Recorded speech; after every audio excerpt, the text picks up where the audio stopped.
They are our inspiration, our hope, mentors, and game changers. They are your leaders in the political arena, business world, entertainment, and in the paradise of sports. We bring you their stories on the Profile 256. Let's sit, learn, and get to know them better than we do.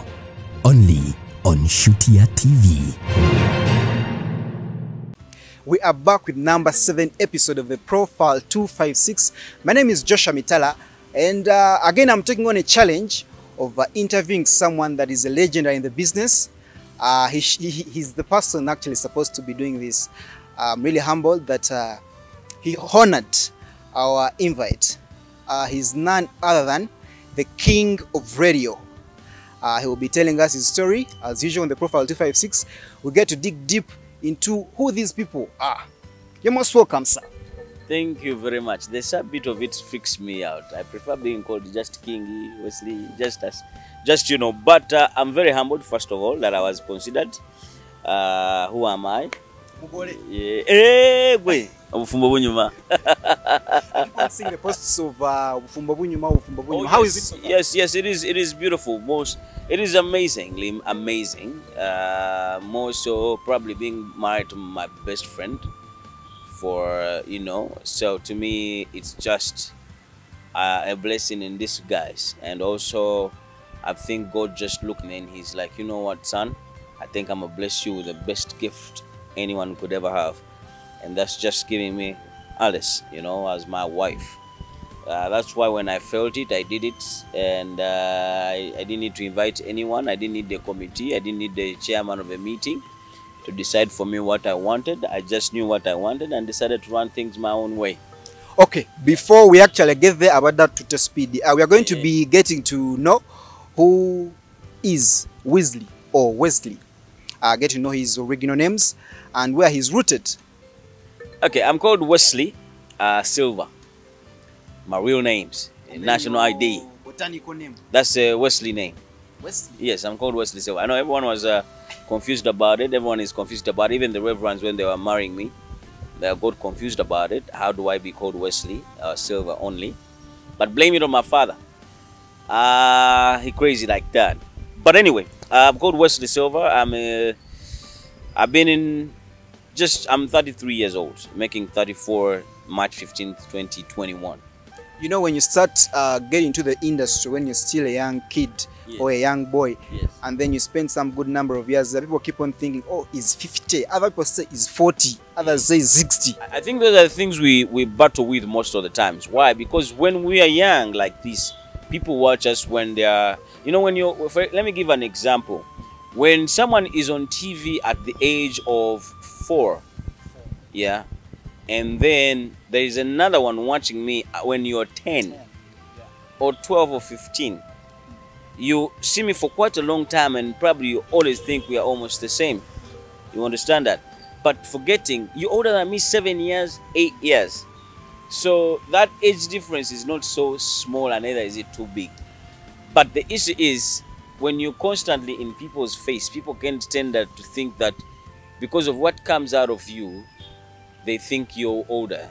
Because of the wisdom that comes out of you, yes, and the experience. And remember, there is also a generation that actually grows with you. For example, with me, the last 8 years, if you are in senior 6, or actually if you're in senior 4, where you're listening to me, now, after 8 years, you're probably even married now. You understand that? I could be that person. But I'm not married. So where are you rooted? Ovawa. Vawa nzeniwa mu Kampala sivamu. City born. Sichuka, yeah. I was born in Kampala, Namirembe, hospital in 1987. And I've grown up in Kampala all my life. Yes. So who's your dad? Who's your mom? Those I prefer not to talk about, most especially because I do not know what the future holds. And I think the time people go to see my family was on my wedding, because it was projected on 2 TV stations. But other than that, people don't know who my siblings are. I never post them. I never, my family, my mom is not on Facebook. My dad is not on Facebook. they're not on YouTube either. So they are at home, you know, and on mobile money. You're in good terms? Yeah, very, very, very, very good terms. My mom is my pillar. My dad is my pillar. They're very proud of me, of who I've become. But I think it also gives them a sense of privacy. You know, when you hear, because they always tell me, well, I was here in a salon and people were talking to you about ABCD. I think they didn't like what you said about Pastor so and so. You know, they are not happy, but they didn't know I'm your mother. You understand that? Kakati, growing up, Yes. as a kid, which schools did you go to? We've seen people go to different schools. Which Yes. schools do you have to go to? Now, I've been to 11 schools all my school life. I've been a troublesome kid, very terrible. I made crazy choices. I've fought. I've been dismissed. I expelled myself. You know, so 11 schools for a normal student, it is weird. Most people have a maximum of 4. You know, 4 or 3 or 2. But I've been with 11. I have three. You One see? primary, Yeah. one O-level, and one A-level. Jesus Christ, that was a boring lifestyle you wanted, man. But I've been in many schools, from stretches from, you know, Kampala parents, nursery to Masulita Junior School, because I was taken there as a way of punishment. I remember there was a gentleman called Kalemera Benon, rest in peace. He was a headmaster of Masulita Junior School, and he was friends with my dad. So because I was very, very stubborn kid, so he's like, mutabani wa ine chejo tumujje mu Kampala tumutwaleko, and he sees real life. I think that was the beginning of my initiation. That was my initiation into the crazy world of being stubborn, because I got to know the hard life, hard things. Because you know, when you're in Masulita after Kachidi, Gobero Gango, you go down. You know, it was tough, but I'm grateful that I went there, because my primary 6 and 7 were the turning point of my life, because I got to know hard life. I got to know the village that much. I got to know hustling lifestyle. You got to know how it feels like not to have food, you know, and to wait for a parent to come on visitation day and they're not there, you know, because they want to prove a point. So primary, how many schools were there? Primary, I think there were 3 or 4. 3. You know, 3 or 4, I don't know. But where were you able to get down when it came to P7? Where did you Masulita yange najimalira Masulita. Masulita. O-level. O-level ninjoininga St. Augustine's College wa Kiso. Man, oh man, that was mature entry for, like, that was, I grew up very fast. Nenvao nenonya amasomero nesomerako Kawala, nasomerako ku New Styles, nesomerako ku St. Andrews Kagwa, nesomerako Kasubi Secondary actually, nesomerako St. Lawrence, nesomerako I'm trying to remember Maryland High School, Masaja, Walo Maryland, Entebbe.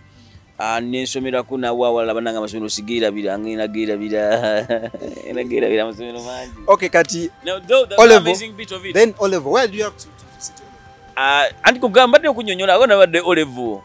Particular school, senior 4. Senior 4 na mutulira. Certificate ya senior 4. What is Kyabalabalamu. Nkyajjukiramu gwe emyaka mingi 24. papers right with you. So which school is it? 24 nkyabalabalamu gye natulira. Center kwazikira bangoba. Yes, St. Andrews Kagwan Daniel. Wow. Yes. Okay. St. Andrews. A-level. How many schools were there for A-level? A-level ndaika nasomera mu ssomero nga limu. Nasomera mu ssomero limu kubanga Had you come down I did now? only senior 6. Had the stubbornness I did only reduced? senior 6, I didn't do senior 5. So kati nasoma senior 6 yokka, sasoma senior 5. Nali Kasubi nzijukira. Kasubi Secondary. Kasubi Secondary kane wane walulibe. Kasubi ako masira awo. Okay, so where do we see you after senior 6? Do you get to hustle in with the world? Do you get to look for a job? Do you get to continue with books? Yeah, after senior 6, I remember in my senior 6 vacation, I worked in a valuation firm on actually not, yeah, during my campus time, I worked on a valuation firm and surveying on Parliamentary Avenue. Then there's another gentleman, Claim Investment, that I ended up working because I was doing information technology at Makerere University. So Makerere University, kwa senior 6 from 2006, 2007 I joining Makerere University. Kati joining Makerere University kola information technology ni from mwamba mita wenda bidde musisi ya mwamiani. Na anjigizi ngansome bitu ya computer ebyo kanika bichi nga tulene ku Nasa Road yao. Yeah, so I started doing, you know, computer things, Nasa Road, wa buli kimu netubanga nkonika computers, yeah, nga he even sends me to other companies. Ebisere ebyo nga computer ntono nyonyo nga a desktop, of course. Servicing and maintenance is done by a company for most organization. So NGOs zona ezali singa mu Ministers Village, ezali zisinga mu Kamocha, zona nze nagenda ngayo ne servicing computers zo nenzikanika nga ziba zifailing nenteka ko antiviruses. Kati you're doing this while at campus? Yes. You're doing information what? Bachelor's in information technology. Yes. So now for the, I don't know, about 16 or 15 years while you're in school, did you ever see yourself be on radio at one time? Did you ever see yourself becoming the kind of person you are today? I knew I was a difference maker. That I felt in me. I never fit in a status quo, you know, and I couldn't fit in any box growing up. From my school life, any school I would go to, I would have a responsibility I would do. I would be either a what would I call it? I would either be a students' council, chairperson of students' council. I would be a prefect in one way or the other. I would be in charge of something, but I would have responsibility. So in 2003, I remember very well, I walked up to one of the radio stations in town. I told them I wanted to be a radio presenter. They turned me down, they bullied me down. Which radio station is that? They watered me down. Well, I prefer not to talk about them. Kubanga batte chiroto change. I felt so bad. I've never felt so bad, so belittled in my life like I was then. You know, because this is what I wanted. I felt like, you know, I could do this. You know, I could speak. You know, I felt I could speak. But I walked to this radio station. There was always a better way of turning down someone. Yeah, there's a good way to say no. Chitegira. Benabwala betukwana nagamya sijja sobola kwagala gwe. No dangamba, ngamba mpola ungambe mwana. Siganye kalo ina feelings zo naenda ikanze. Sibyendiko. Sinatuka kweyo level yagala.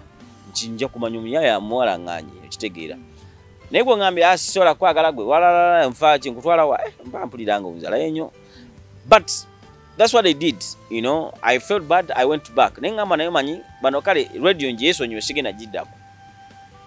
I decided to go to church. I'm a Christian, a born again Christian, 911. So I've grown up in church. I started to go in my church. I decided to organize events kitegeera naye ngamba manyi either way kasita nkwata microphone mba wachi mba ndi ku microphone chikuru chiri microphone. Let me get to interject a bit. You're done with senior 6 and what influenced the course that you did, information technology? What will influence it? Because now you're getting out and then you want to be on radio, but then you did a different no kati radio nali najivako by the way mbade cha kugamba kati 2003 nentandika nzokola events zange okitegeera. Every Saturday was a party day. Kati generation jenimu yali music edago twayimanga yali wanjawulo. Nenga ate waliwo abagezaako tandikiriza music yona alimu hype baseko matininga wanino music ali hype raga bichi nga kati no music gwempulya gwenjagala Grace Morgan you know music ya gwenjagala nekati church te bamwanyo hype kusigira nenga amanyika kuitinga ekibule cyo service yabavubuka iraze natali service yabavubuka kutacha ne andikanga kula mbemusinga ngamba tibano batima ku masomero na kunganya amasomero bonna actually bali kawala ku Glory of Christ na kunganya amasomero bonna agali akawala primary secondary bichi ngamba timayo na fuli jesenga mitalo tutabana ba mu service ulo bulo atwatu netubaza like that, which was good. Which was good. No headmaster would refuse. They call a sound. I'm a very good sound guy. Fixing a sound bulungi nyo na ni microphone buli chimu chikola one soldier buli chimu so chikola ati nemaliza. I did all those things then until I started the dance group. I'm to lights. Nitandika kati okuweleza mukama mumanyi. And now you were part of the dance group. Yeah, that part of the dance group. Netuvayo ku Glory Kawala ne tugenda mu kikoni ku UCF kubanga kati kawala waliwo dance groups nyingi naye nga nze mpulira nyanya gye njagala otandikawo kati bino bano bazina sibya akabi nyina ze kyempulira mu bwongo bwange kitegera ekino okubanga kiri clean tusobola okuzina nga tukubira reggaeton tusobola okuzina nga tuli smart pop dancing nga tuli smart twambala majini twambala masuti na makofiira kakati what's your turning point of now leaving the events to radio? So in 2007 ntandikawo country lights tujja then nkola best gospel dance group. So when you finished campus, where you just into this events? Yes. And the computers? Nganabyo mchabikola. Yes, kwa events are za weekends. Newa during day ogenda nokola chi nokola no fixing a computers abayaye no man ogana no sama cause as an evening student. Kati then echiranga chitukola. What I used to do nentandikawo best gospel dance group. I wanted now to have dance groups compete. Now twatanga best gospel dance groups we are very many. Kati eri wansi nkumira ko senda ngalo kibaita nabo ne batandika dance 7. Kati batandika dance 7 first year ne flopping ne bampita nga machinery. Ekitegera ngamba ina chokole eno wakayanja. Wapasa Robert Kayanja. Ne bampita nga machinery. Nenzikira ku channel 2012 channel 44 2011 and 12 nitusoka tukuba kibaita dance 7, the most successful dance show ever. So channel 44 tukula then mbiva bigwa season zigwa nzira mu kikoni kati nga nyinawo program twalina nga program emakere bagitanga prime time at the pool nga tubirayo ko abstinence bichi then mu kikoni nga tulina kibayitanga kibe live it is live. So kati mu kikoni is just a program y'abayina ba university okuva mu hostels ne batulao ne tuba introducing the artists and have fun and drama and all those things. So it's where my boss found me. Nanga you have a good voice. Nenga edanga buli muntu yena abera awoza. Mwana you have a good voice bichi good voice bichi. Mwana ngo ulira bubi nenga ulira nga fumu singa manyi nti bakuzala wandi tojina kyo inza kubeera mwana nga ampulira bubi. Nena nga you have a good voice, you should come to the station one day. So that was my turning point when I came here. Netubanga tukola chi. Nga now I'm on radio. Yeah. So I started on radio, I come on radio, I found a lady called Anna Mukasa. My boss says, I was the enter mundao beko choyogera ni anu. Sa zalinga nsatu. Nituka Anna nambuza, what's your name? Nemugamba I'm King. Nambuza, king of what? Nemugamba where are we? Nemugamba we're in radio, of course. Nemugamba yeah, I'm a king of radio. Okay. Nemugamba, have you ever worked in any radio station? Have you ever worked in any radio station? Nemugamba no. Since I'm here, I am the king of radio. Nanga, ladies and gentlemen, we have the king of radio in studio. So Kati, there's a blog or a blog. Yes. People writing about you, Nebagamba, self-proclaimed king of radio. What if someone else comes and they call themselves still king of radio? No, what do you want to becoming something at least self-proclaimed? It starts. I don't know. It starts with you, bro. Ghetto president. Bro, let me tell you something. Ghetto president. No. Buli kintu kyonna kyoyagala okubeera mu nsi muno gw'osooka okyegamba. Gw'osooka okyebeera. Even if you go to school and you want to be a medical doctor, you first believe, you first believe in yourself. I can be a doctor. I am a doctor. What if someone else comes, Nagama, Nang and the king of radio? It's okay. Ne waka kati you are approving. But check it out. But I have no problem with that. You can call whatever you want. But what you do and the results that actually you have. Zisobolo kubanga zoge yecho choli. I am the king of radio, but I think I'm the most awarded radio personality now. Uganda, Waveya in awards is I think I have more than 50. I have like 15 accolades. Wow, Kati, this is interesting. Over 15 accolades, over 8 years on radio. Yeah, 8 years. And hype is too much. No, nze mwana nalokoka. Kati, before were you using something? No, I've never boozed before. I've never smoked before. I've never tested anything that is not of a good substance. After wine, nothing. I do not even drink wine. My family find this weird, but I cannot sip on wine. Yeah, I cannot. If there is anything that has an alcohol content, I can never take it. I have a natural hype as me. Mulimu abantu abamunga mukama yatutonda tulina hype yafe. Tulina energy levels zaffe nga ziri waggulu. So kati nze yenze. So sikozesa nko kintu kyonna kyangambaawo. Even in my crazy days, in my stupid days, nabeeranga n'abantu abanywa, nabeeranga n'abantu abatamiira, naye nga nze sikikozesangako. Yes. Now, King, for all these years kizibu nnyo nti someone stays in the industry n'amaliriza n'asigalamu for long nga there is no scandal around them, even when they are clean or smart. There's a particular scandal. Maybe I've not been following well. How have you been able to do it? Toina scandal. There are no scandals about it. Anti kati scandals ziraba kisinzira ku kyoyagala. Twatandise nkugamba, I saw myself where I am today. Nze muntu atalina kifaananyi kya high school. Kuba nali nkimanyi bw'okula olabika bubi. Olabika bulungi okusinga mu buto. And ebiseera ebyo nali nga ndaba abantu nga making a fun of people's pictures. Nengamba kati nze era nze bwe twasoma nabo bonna amasomero ngenda but tewali bato but oba kiina nga kyajja by mistake naye nga there was no deliberate pause for me mu bifaananyi byonna bye twakolanga ebyessomero okuleka nga batukuba passport size bwa index numbers okitegeera. No don't so twaina sente za bifaananyi. No. Of course batukubanga ebifaananyi abaana ne babigula bakuba ebifaananyi abaana ne babigula but nali mmanyi kye njagala okubeera. I wanted to be a difference maker. I wanted to create a legacy. I wanted to inspire someone.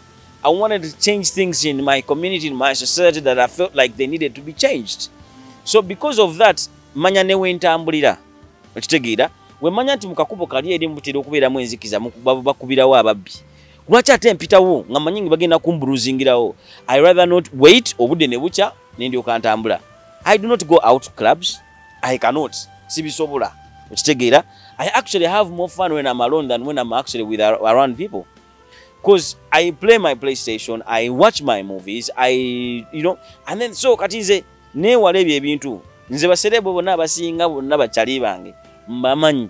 Nesiye kubira nabo bifaananyi nga tuli out. Even if you find me at an event, if you're not a gospel artist, I can never take a photo with you. I'm the PRO of High People Music Awards. It awards the whole Uganda. But after event, after party, most of these secular artists are my friends somehow. Either you find me in studio, or you know that I work on radio, or others we've grown up together. But I can never take a picture with you. Katwano wetugendo soko jeko glasses ezo. The High People Awards, there were rumors. Yeah.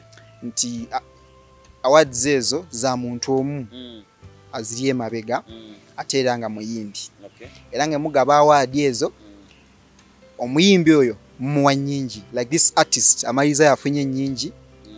And then other people that got to know about it, that heard about it, they had to pull out. Kati gwenga PR. Let us now divert a bit. Okay, muyimbi kigogamba.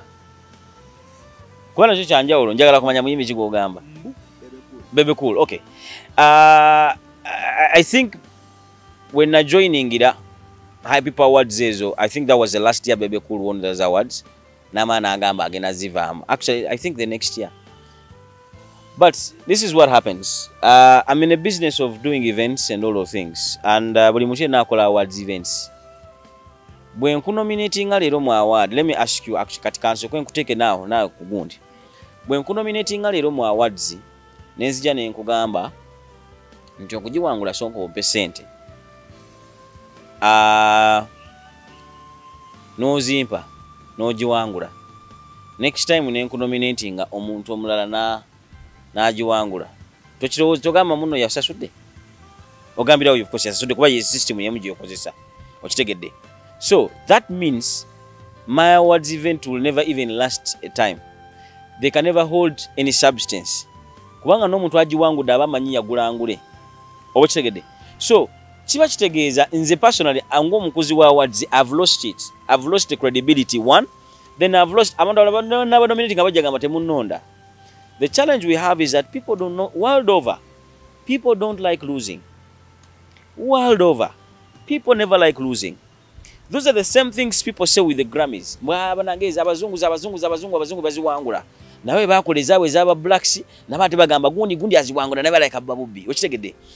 World over, give me an awards event which has been smooth ng'abantu bakayanye muno babbi. Palm Award. Palm Award zagwaki.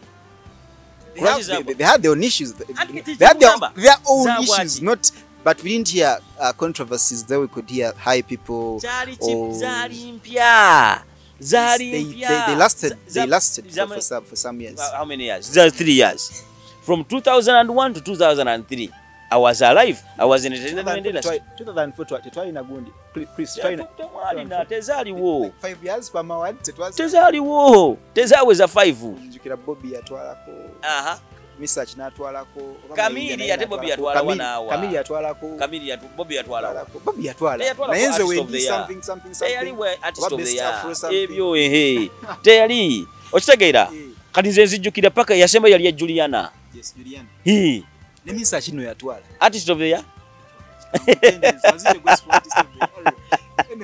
Kati kuzoba manya entertainment industry yonna ndi musayi yonna kati bebagamba nti era yabagamba okay kale kanziveemu kati abalani abadazi wangula kimugamba kati ne Shiba naye abadazi wangula naye era agulangule okitegeera. So the issue, I think we have failed to understand the dynamics of how awards work. Nze when nakitegeera how kuba nali mu system munda nabera mu system munda, that's why bwe mwalinga mu category ya religious plat nga mulimu ne Swahaba Kasumba n'abayimbi abaloko aba gospel ba Pastor Bugembe ne Vixen. Swahaba Kasumba n'azitwala 2 consecutive times. Nentegera how he actually now mbulira aba fan base abasinga okutwala awards wane Kampala bambulire bani nani right now Shiba John Black aina Shiba Holics artist of the year muzeyi kati asoko lindeko kwogera kwabo botunulira abayimbi abasinga okuscoopinga awards baina fan bases eziri loyal. They understood the effect, the issue of numbers. True, Shiba. Numbers and loyal fans. Now, fans who vote. When I say these are People's Choice Awards and we open up a website or an SMS line of people voting for you, you understand that? So, why do I have to assume it does not resonate? I do not want to assume for you. All I have done is get the right people into the categories. I have not nominated an R&B artist into a dancehall category. So, every single day, the fans decide. So, we are deciding on Mukalu. Every single day, or what family members voting, we want to see numbers coming through. So, that's what happens actually with the awards. Shiba ina Shiba Holics, Bebe Kula ina Gagamelu, the money at one single fan base. So, you look at all these other artists, substantial fan groups, there's ways you are mobility.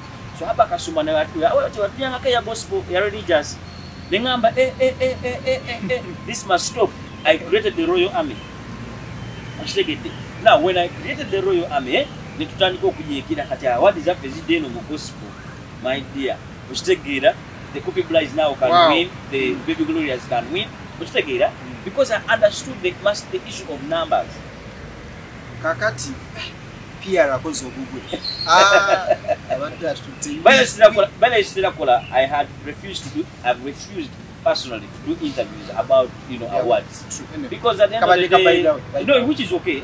It was also pull up interview about the awards and the dynamics of the awards. Because one of the things they want is for interviews. That's why I don't show up on these TV interviews. I don't like them. Like seriously. That's why I don't go for TV interviews.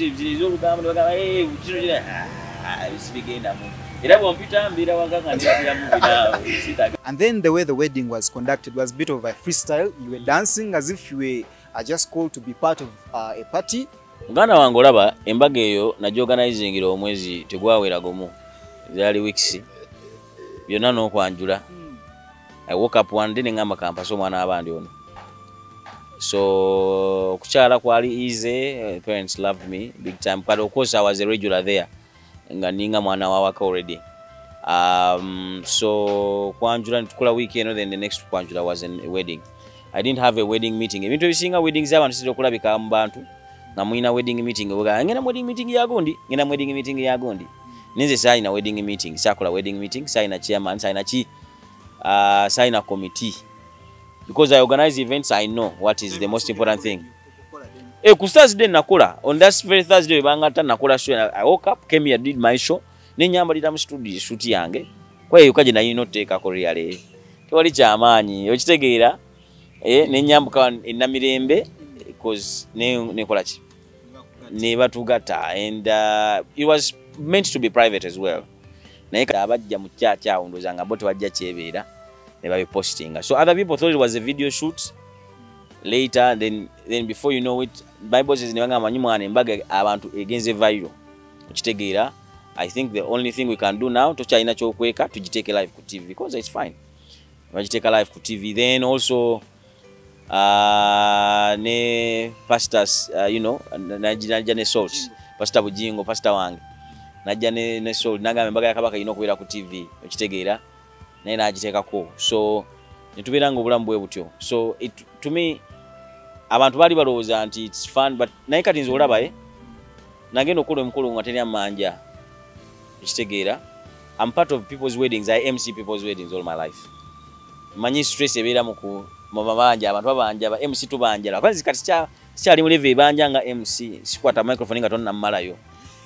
So nagenda tuka ku mukolo nga nze byawedde nga nze ndi mu happy mood and besides like I said I had married my best friend. Okitegeera, she's a jolly woman, happy woman. We just having fun. Fetwali tutema dance waffe nga we are in our own world. And to those who came and those who didn't come, my pastor friends, others didn't come thinking it was a joke. I know. Nali nsaga okitegeera because no one had met Alice as my wife, as my girlfriend. But you had proposed ndaweka video ngo proposing. Ati proposal video nakateka ko nyinyi ngendo okuwasa. Kusazi ziko nyinyi kwacha sawa nya. Nakateka yo ko nyinyi kusazi Thursday sawa nya nga nyambuka ku church. I feel like I should now try out what you did. Yeah. Kubanga. Isoboka. Now, ekira kinyagala okubuuza, you've been toba in private, success is very umurwad. Toba in private, work out stuff in private. Then your success will spill over. Kakati, you've been with Spirit for quite a number of years, 8 years. Have you ever thought of a time X to come and you quit, probably join somewhere else? Yeah. Tuli bantu bakuru. Tuli bantu bakutwebereremu ate. You have to eventually, you know. But of course not soon. I've had opportunities of leaving, but I know I don't want to leave. Other things to do, yes, they will be there. I will have to do them. I have, of course, being a father that I am, I want to see how I can be in my child's life, in my children's life. But again, the radio job gives me an opportunity of being able to have time for myself as well. And also now TV is there as well. So yes, teria bira ku kintu kimu paka last. Teria kibira kolaba ne ba mukulembeze omano vako. Okay, talking about mukulembeze, you post zote utekayo still ku Facebook. Political field. Would you need to comment about it? Yeah, I'm a Ugandan. Wagirani. Teba right yange kujesigaliza nganze. Kubanga nyizo kubanga mpagira Museveni nga temumwagala ne mumpalanira bwerere. Nemba nga mpagira Bobby naba Museveni ne bampalanira bwerere. Ne wali kinagambe mu private akalulu wako kalaba. Katabu ebintu byetwa mu private. Olonera mu private stadium n'onyego otikinze amagoba ne gavayo afterwards. Kubanga tulaba that's a challenge we have today. Nebyo posting abinawe Biragawa. Asoma ayinzo kuba wena. No, nzivude ne ngamba abantu nyera katumba. So that's why even I wanted to offer my cars to Katumba. But I have a right to even change my mind to Museveni. Nakwana Museveni kala atufuze nnyo mwana. Museveni atufuze mwana, atufuze nnyo. Kubanga njagala kutegerera baana bange. Njagala mbanyumize ku president Yoweri Kaguta Museveni. Nebo tubeeranga finance adde nzalidwa mulembe gwa Museveni. Kwanza kina musamu yawangula kina yawamba kina mukaga. Kati bwenzalo omwana ena abirawo fina tunyumya nze nagamba bayi Museveni. N'omwana nga akulala bakanywa ga bayi Museveni. Mwana wa mama kati mwana ngenda mutegerera antya. Okitegeera cause bwe tumwoji ne myaka 5 nuno omusajja ndi mufumbo solo okuzaala. Okitegedde solo okuzaala in time from now. Mwana we myaka 5 se Museveni wavirako omugaga manange namumanyako president Museveni. Bamwamuza kumujikumulembe gwa Museveni. So change is inevitable and change anyone needs change. You see? But also at the end of the day it's the ballot that decides. Okitegedde batiba ballot ola abo bagundi babubba oba America nawo bebyobolo bekuteyo. Okitegeera. So either way change happens or change stays or whatever it is. But politically I encourage every Ugandan to go vote, to go cast your mind. Your mind. Go yagala. Go okitegeera abamu bamugisha muntu, abamu bani serious. Yeah, contestants betulina mu Museveni, Bobby mugisha muntu tumukunde atulekemu naye. Atuleke tatusumbuwa. na nani omulala Juni Katumba. Nancy Kalembe, she's a lady. I'll respect ladies. That's what's up. You know, it's good. Let her really run through for the office. Tulabe na icha aba inokola. Au ya tuleketa tusumbua. Nani omulala? Kabureta. Pastor Munu. Sumba Kabureta gwe. Ideas ennungi. Ideas ennungi. Ideas ennungi. Na ya. Maso tugende tulabe akalukana twawula. Kakati, you have a huge fan base and they are loyal to you. Yes. Odumira ulinaga loyal ame smart koze chikati numulumba. Ochikoze otya? Many people fight. We all fight to have these crowds, especially when you're having something that you're building. You need to have these crowds. Ochikoze otya? Nedda kati nze mbadde over the years abaana abamu tukuze bakuze nange abamu muza bakuzizza then ekirala I have my kind. Era buli ali mu royo ama afaanana nga nze mupangulu kufumu yakowa ebintu ebyano bya bulijje by'ekyaki fe tuli mu nsi yaffe okitegeera bulamu twagala bwaffe we understand our Jesus our own way okitegeera now it's my kind. Royal Army are a replica of me okitegeera era bwe nalinda mbatandika nagamba njagala people like me, people who are tired of the status quo, tired of the box who can't fit in the box, who can't fit in society. You looked at as an outcast from society. Now, those are the kind of people I have in Royal Army. Then you never locally, Vanangi. I want to Aloka. Twaloka never Vuka to Livan, you never locally, and say you go Aloka. Netwaloka never Vuka Tabanu Obrambu, Abaga Obramu, Abaga life, I'm enjoying a life. Because the Bible is clear, 100 folds here on earth, 100 folds in heaven. I gotta be rich here, I gotta be rich in heaven as well. So, what you live here, you live your life here, then as in one way, one life here, one life.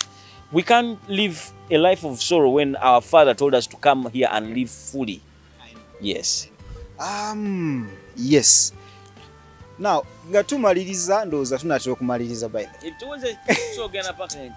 No, do you have that particular thing chotunulira no gamba nti kyakumenya nnyo nga probably wokijjukirako it's so hurt in a moment nti it pulled you down, something that you think you reached a point no gamba that particular moment that would actually maybe even create a nightmare to you?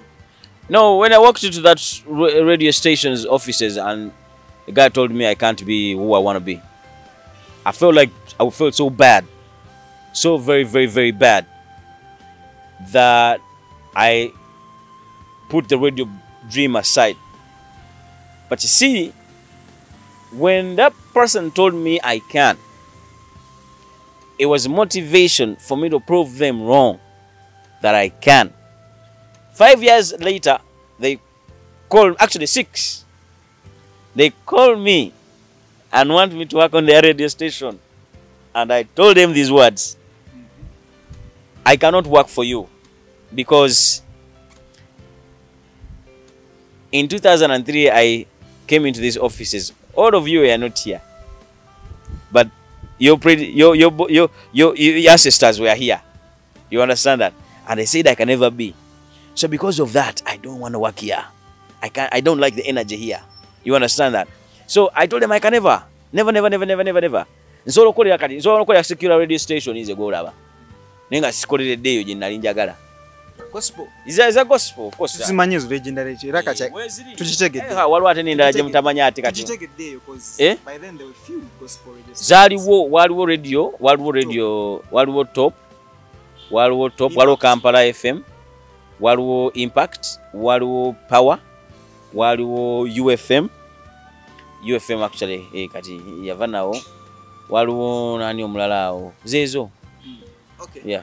So kati, how about that particular moment ngogamba, wow, that is a moment that I don't know, God aced something good. Wow.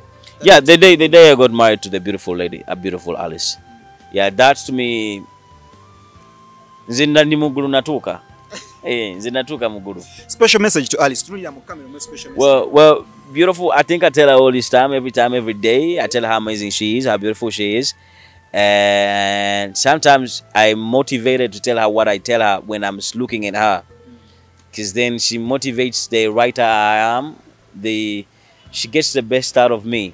Well, I want to say this, baby girl. I promised crazy ride, and this is just the beginning, because we're into this crazy ride forever.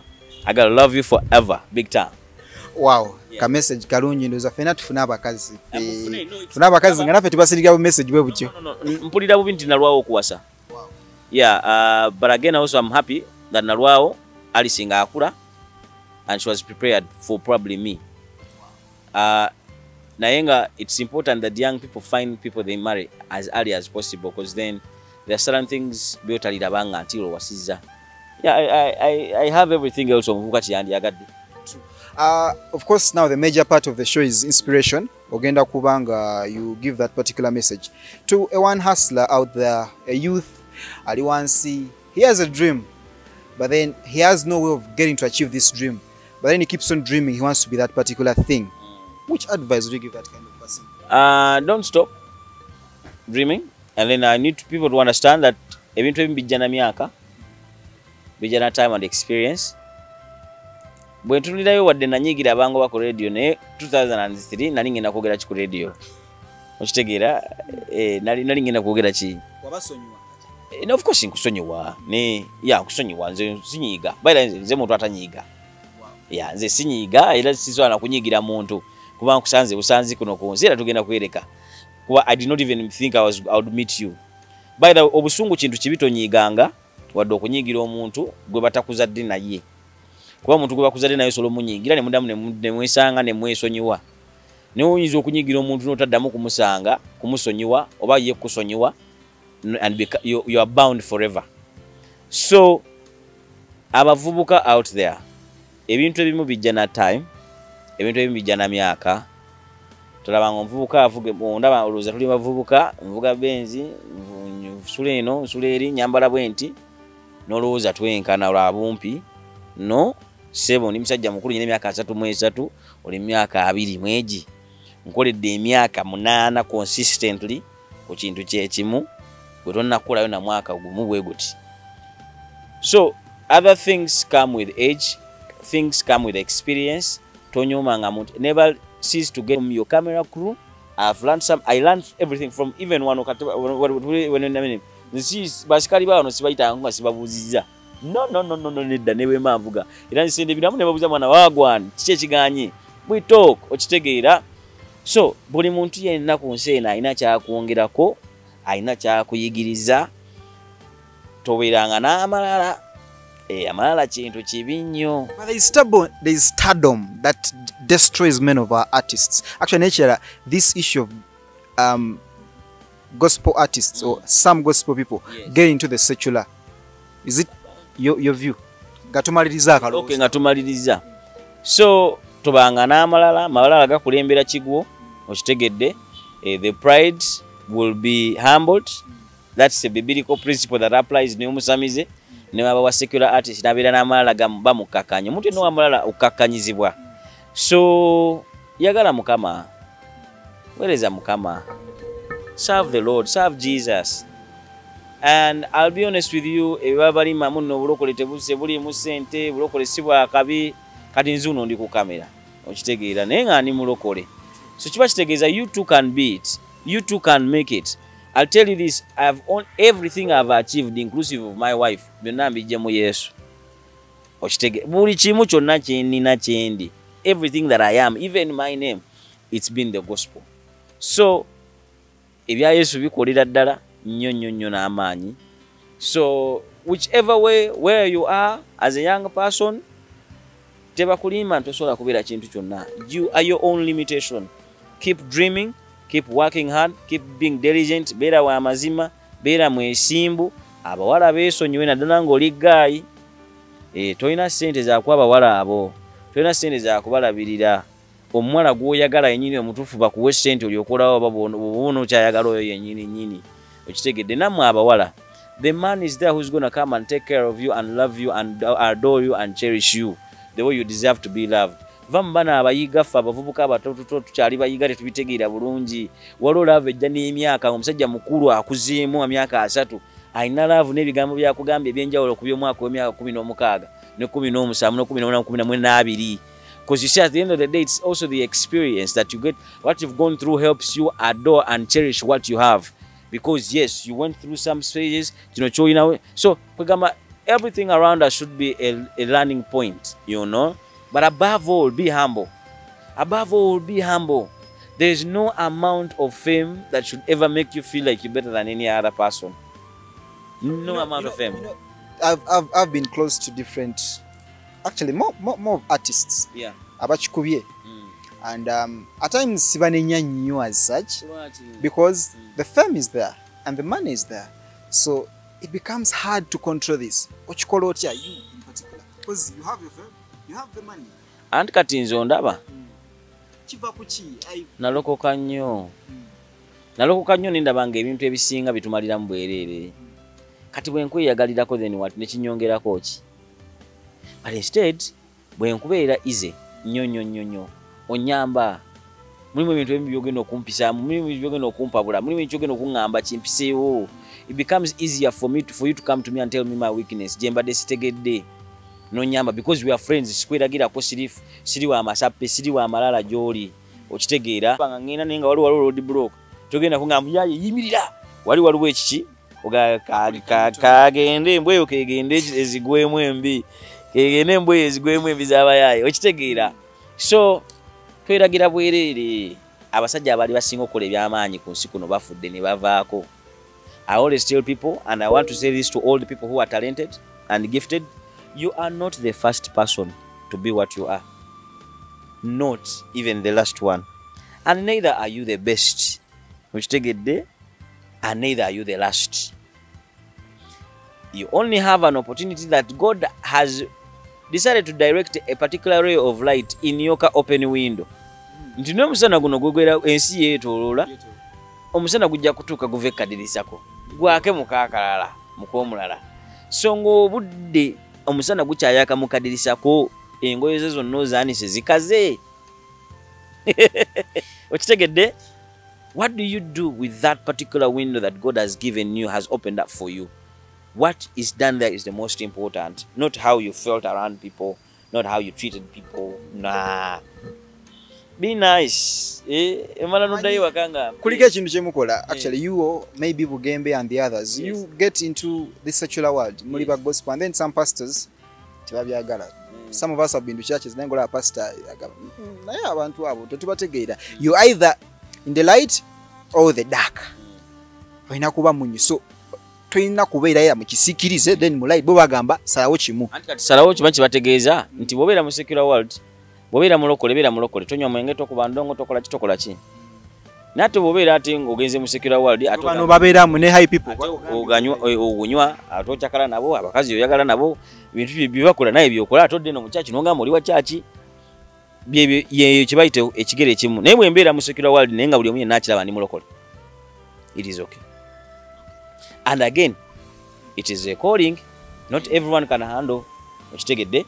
Nze bundaba era bamanyi bonna bamanyi mu awards mu events zone bamandi UKMC awards ngezo bamanyi. Nze sikyali mu level ebuli, nze sikyabuulira njiri. No. Sikyagamba n'abantu kulokoka. Gwamanyi kyenkugamba kiri kimuntu nze ndi mulokole. Labira kunze byange byenkola ebya bikunyumira ngo bulamu bwange bwagadde, then jangu joining.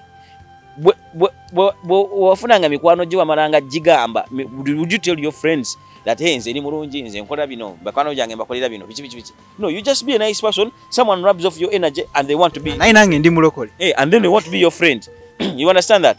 So omuntu okubeera mukwano gw'omuntu, because God calls us to be his friends. Jesus calls us to be his friends. I'm a friend of God. He calls us to be his friend. You see what he is, then you want to be a partake of what he is. Same way with my life. The Bible is clear. The best gospel is the best gospel lived. If you see my life and it reflects the image of Christ, then that's it. Come to me. Let's be friends. Also partake of that. Then we'll walk together. This is ngamba bagamba sakiro mbabera nanga maweze musumba soko jotubulira ku njiri bagamba gwamanyo bolokalokoka already okimanyi omanyi ndi mulokole ero yagala nkulira enjiri ku olwo okimanyi obolokokalokoko batoloka gwamanyi okitegeera kubanga at the end of the day sitani tagenda kuba Yesu kavulu mugeyena tetugenda kubeerayo banje mukubuulira tugenda kusinga kubeera mu ggulu. Yesu tasobola kuva mu ggulu najja n'afiirira ensi eno ate mu musinge ko kyeki. Wow. Enjiri ya Yesu ojijjukira bwe yalinga. Enjiri ya Yesu yalinga ya kutukuba mu DNA empiso. Enjiri ya Yesu yalinga ya kukubulira kyayagala, yatufiirira nga tatukase. Kozi yani tukase n'agamba by the time ze bafiiridde naye yatufiirira ng'alina akimanyi waliwo abagenda omukyuzinga, waliwo abagenda omugaana, and he gave us all those opportunities. So to the artists that go out there and turn otherwise, baba tebali balokole in the first place. I'll tell you these, there are opportunities that have been given to us. I've traveled to South Africa, I've traveled to Nigeria, everywhere, East Africa, because of the gospel.